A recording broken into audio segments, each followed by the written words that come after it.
petit peu d'entretien, c'est l'essentiel, pourvu que ça glisse.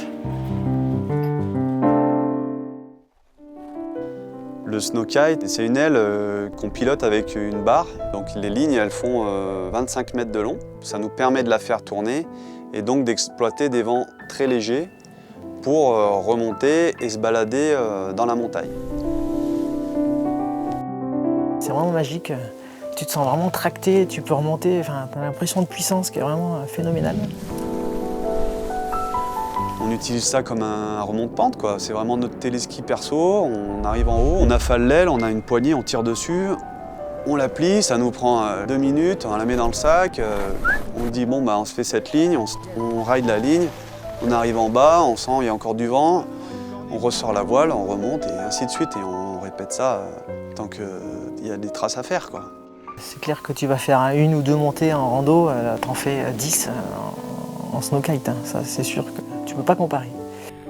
La base c'est le ski. Skier simplement, moi j'adore ça, mais c'est vrai qu'une fois qu'on a goûté à cette sensation de liberté, le kite c'est hyper addictif. Il faut sentir le vent, il faut être à l'écoute, savoir comment il évolue, s'il faiblit, s'il forcit, s'il est rafaleux, s'il va s'adoucir ou s'il va devenir un peu plus capricieux. Il y a un rapport assez sensuel là-dessus parce qu'en fait, si tu fais bien corps avec le vent, bah, finalement tu arrives à découvrir la montagne sous un autre angle. En montagne, il peut se passer plein de choses. Le manteau neigeux, on n'a aucune certitude dessus, donc il y a toujours le risque d'avalanche. La météo qui peut être capricieuse. On ne peut pas maîtriser totalement ni le vent, ni la voile. Il y a des fois où ça ne se passe pas comme on voudrait.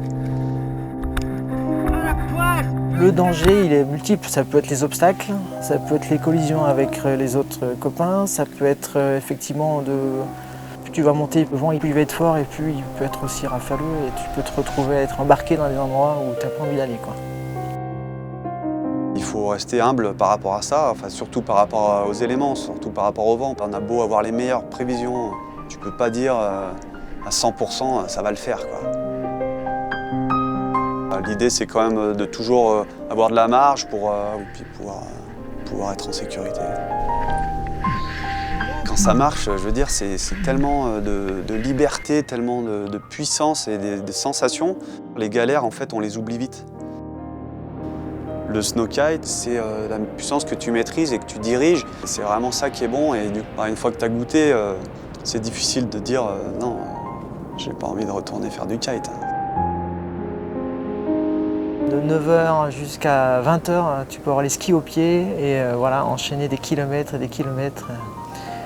Le plaisir, c'est quand même d'être en montagne et c'est d'être dans des sites qui sont magiques.